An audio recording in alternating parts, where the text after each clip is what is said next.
Welcome to Backstage 421, the musicians only podcast, with your host, author, and music lover, Charles Campbell.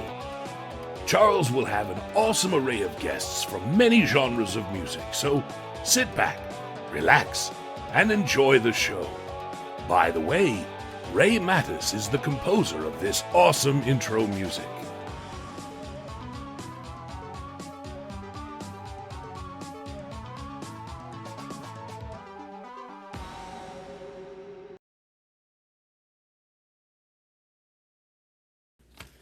Hello everyone, welcome to Backstage 421, the Musicians Only podcast. I'm Charles Campbell, small town horror author and music lover.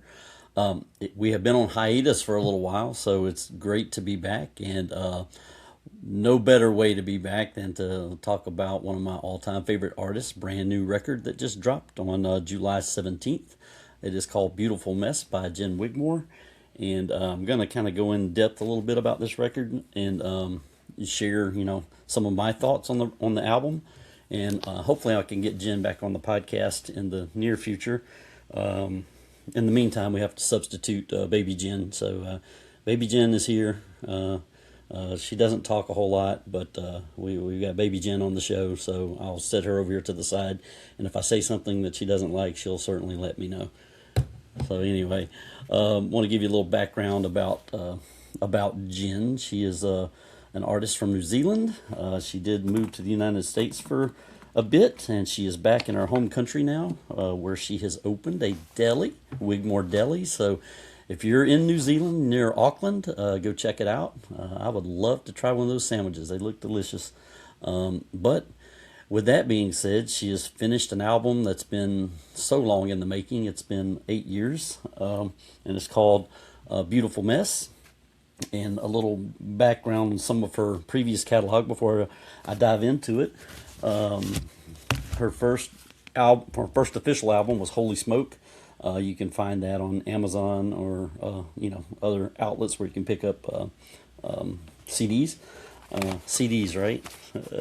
We have a Gin Deluxe. This was a holy grail that I searched for a couple of years, and then I found it and got a couple copies of it. So it also includes a deluxe edition DVD, a live concert from the Power Station, which is pretty cool.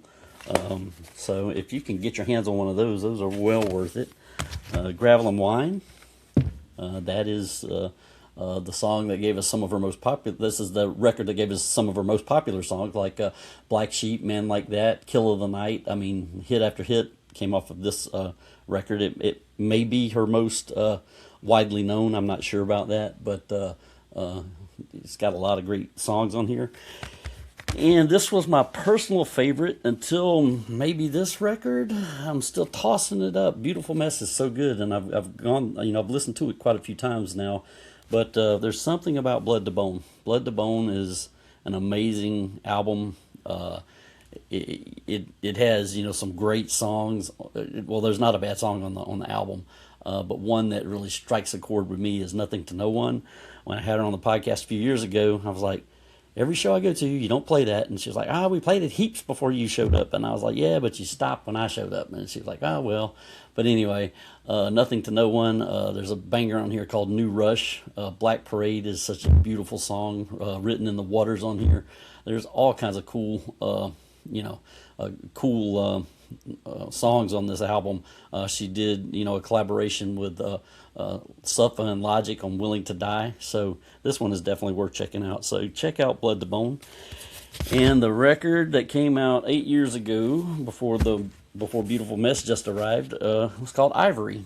And there's a song on here that is so, I don't know if I want to call it underrated. I don't know if a lot of people have heard it, but Odium. Oh man, go check out Odium by Gin Wigmore. It is an adventure for the ears, especially if you have good headphones. It's got some great lyrics. So check out Ivory. This was, like I said, released 8 years ago. When Ivory was released, there was some goodies that came out if you ordered from the website at the time. Just to show you I'm not a poser, I'm a real Gin Wigmore fan. She offered Hallow Fate, one of the songs off of that album, as a 45 well, I call it a 45. I think you still played it at 33. But small record, old guy, looks like a 45. But it had Hallow Fate on one side, and then on the other side had a song called State of Silence, and man, that is album worthy. I hope she would release that in the future on a digital platform where more people can hear it. But State of Silence is an awesome track. You should really check it out. A few things she put out, before, back in her earlier days when she was getting out there. I've got the Oh My EP record, so this is vinyl. It has Oh My and Golden Ship and Good News, so those are 3 fun Gin tracks. I do have a copy of the a sealed copy. I've got an unsealed copy over there I play, but a sealed copy of Ivory. So this album is pretty cool because the record is white. It's like ivory.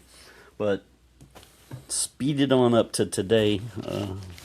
She has released a brand new record called Beautiful Mess, which I am so excited about. We talked about, in 2022 when she was on the podcast, about when stuff was going to come out. She was hoping the beginning of next year, and I'm sure life happened with her and things, obstacles and different things came and went during the process of recording Beautiful Mess. And, it was something I'd been looking forward to. And we have a fan page on Facebook called Gin Wigmore Bang Bang Baby. So if you're a fan of Gin, you can go join it. I'm one of the admins on the page, and now Gin has joined the page. So, right, baby Gin?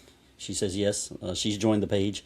So, she sees what's going on there. And back in 2022, when she played in Detroit at the Motor City Casino, I was fortunate enough to see her afterward, and we asked if we could make that an official fan page for her. And she was like, absolutely, yeah. So that was fun. Jen's done all sorts of cool stuff for me over the years, so I'm super appreciative of her. So I want to go through these tracks. I don't have my physical copies yet. I did download from iTunes, again, old guy, but I do have the LP and CD coming, and I'll post pictures of those once they arrive. But like I said, let's get into it. She spent a while getting this record out, and I wish she were here so I could ask her some questions, because I really want to talk to her about this album. But the first track she released off of was Country Diamond, and this record overall has a country rock and roll kind of vibe to it. I don't want to pigeonhole it, but it does have heavy country influences, and that's not a bad thing. It's really well put together, and the songs are all lyrically strong. Country Diamond, to me, it feels like, and I think it even says it in the lyrics, so this is going to be Captain Obvious right here, but it's a what could have been song. So it tells a story of what could have been, if things had been different.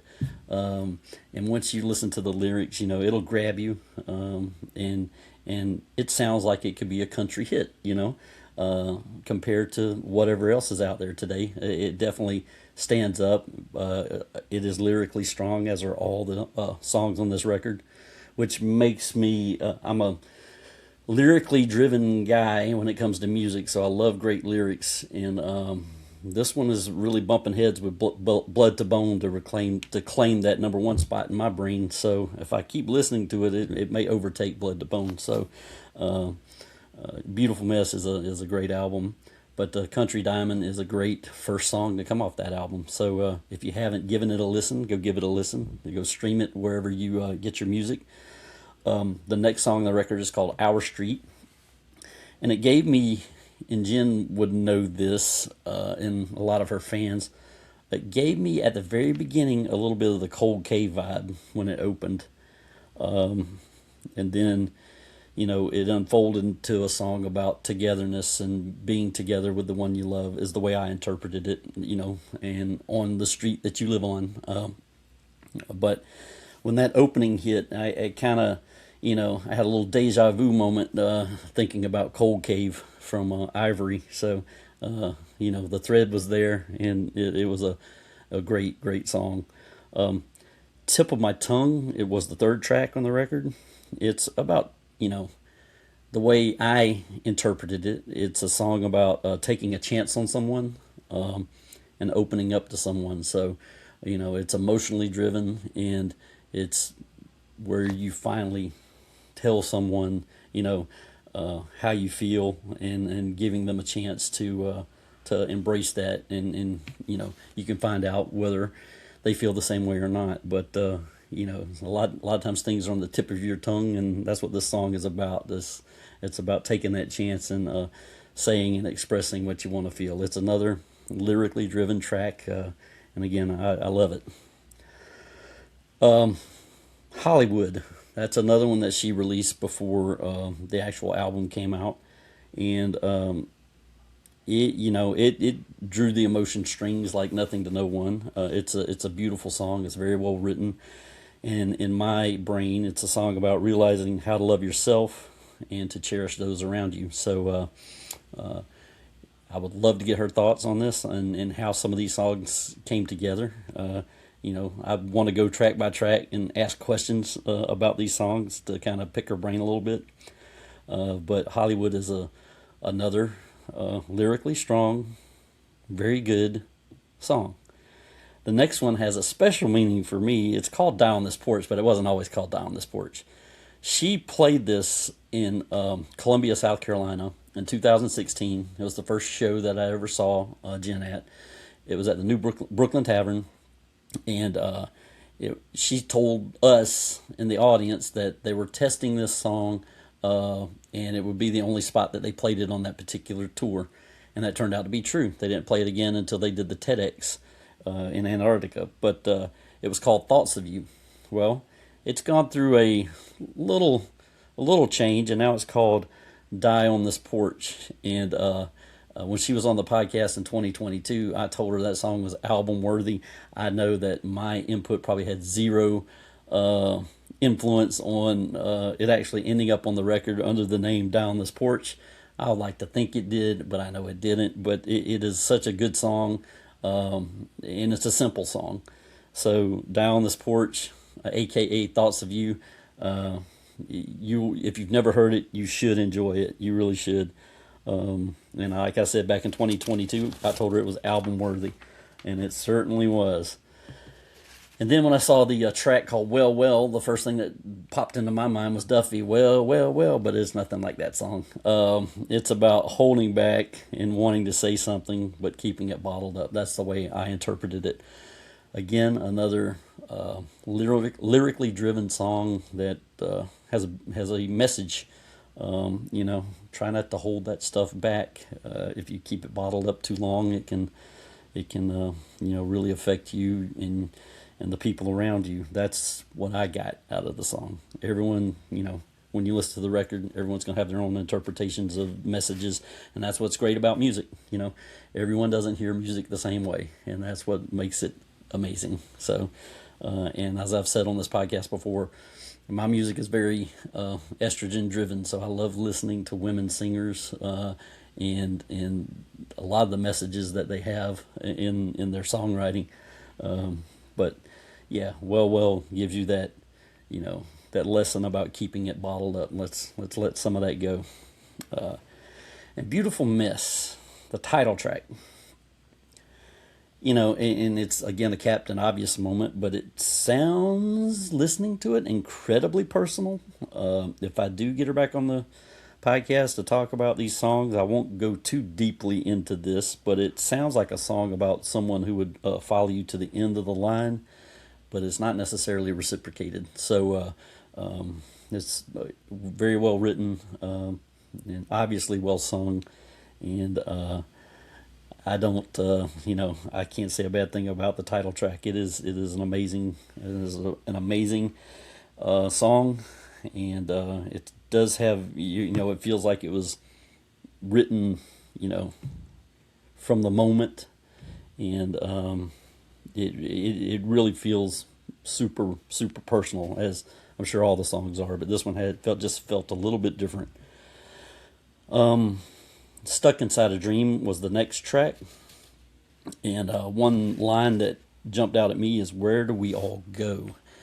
and it has nothing to do with this record, but it put me in that mindset of the old the Billie Eilish album, "Where Do We All Go When We're Sleeping," and it's, you know, my interpretation listening to it was, you know, someone being stuck without a clear way out or a clear path to pull themselves out of that bad dream. And you know, I thought it was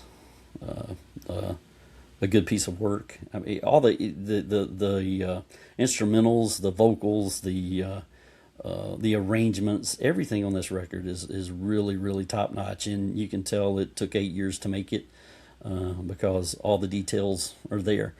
And I listen to a lot of music. I listen for messages, and I listen for certain tones, and I listen, you know, try to break down every piece, you know, every instrument piece I can get through the headset, and it's really well done. I think I hope it's going to be a hit for her. I really do. But Stuck Inside a Dream, that was another good track. Rodeo was first given to us as a cassette when we got this one,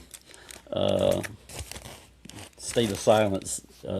But she offered that up as a cassette. I got the cassette, but my cassette player ate it, so I didn't have it for a while. So I'm glad it came back in a newly released form, and it definitely sounds appropriate for today. It's about, you know, being stuck in that same rodeo, specifically if you're, you know, single and you're trying to find love again, and you get back on that horse and you keep getting thrown off, and but it, you know, it's got a message. I don't know if it's a good message, but it's a message about getting on the horse and trying to find that love again with someone. So Rodeo, I'm glad we got to hear it, you know, 8 years earlier, but it's a banger too. So I'm glad she included that on the album. I Like It is Strange Love. I can't skip Strange Love because that's probably my favorite track, and I think it's my favorite track because it's angry. Like I said, I'm a small town horror author, and you know, it doesn't have the same melody or the same arrangement or anything like that, but it puts you in that kill of the night mindset where you know, she's going to tell you, give me your heart, because she wants to sew it up and rip it apart. And I'm like, oh my God, yeah, that's some pretty angry stuff, but it's a banger. It's really good, and I find myself replaying that one over and over again. So first blush through the first few playthroughs, that one stands out the most. Again, my favorites will change as they always do, except Nothing to No One. That one is gonna stay up there. Have a little placard on my wall over here with the quote from that one. But from this album, I'm sure I'm going to have a few favorites that jump to the top. But as of this podcast episode, Strange Love is my favorite. So it is really, really cool. The next one is called I Like It. And it's another, you know, upbeat song, and it kind of talks about, you know, wanting to be with a rule breaker, you know, and someone that you want to spend your life with, you know, have babies with, and but you know, you kind of lean into that bad boy side a little bit. It is you know, it does have an upbeat track, so it is definitely something you can bob your head to a little bit, and you know. Finally, the last track on the record is called Here Come the Girls, and it has, to me, it continues that girl gang vibe from Ivory. You know, Jen's very heavy on female empowerment, as we all should be. And like I said, my music's estrogen driven, most of it, if you can tell by some of the artists behind me. And you know, I've got a lot of horror stuff back there, but I got Shirley Manson up there in the corner. I got Liz Longley down here, who is another amazing artist, so you should check her out. And we've also got Jen right here in the middle. But you know, Evanescence, Amy Lee, oh my God, I'm going to go see them in August. So there's no end to the stuff I can dive into and listen to. Stella Cole, she's another one.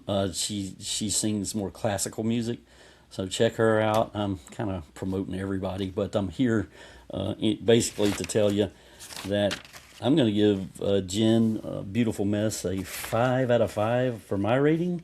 And yep, I'm a billion% biased. Little Jen agrees. She thanks you for joining the podcast today. I'm going to attempt to get her back on so I can ask her particular questions about this record and go track by track through them and, see if we can get a little info on the creative process. I know she's done a few podcasts and has done some press tour, and, I may not be able to get her back on, but hopefully I can, and we can, ask her a few questions about the record and see how things are going with the deli and kind of get a little insight into Jen's world now that she's back in New Zealand, and we'll see what's going on with her. But anyway, that's basically what I wanted to do today, was kind of go song by song into the new album and talk briefly about each track and kind of give you my rating. And anyway, like I said, Backstage 421, the Musicians Only podcast, has been on a little bit of a hiatus, but I am back. We'll start lining up some guests to come back on the show. And if you like what you hear, just hit the like and subscribe button. And we'll see you next time on Backstage 421, the Musicians Only podcast. Thank you.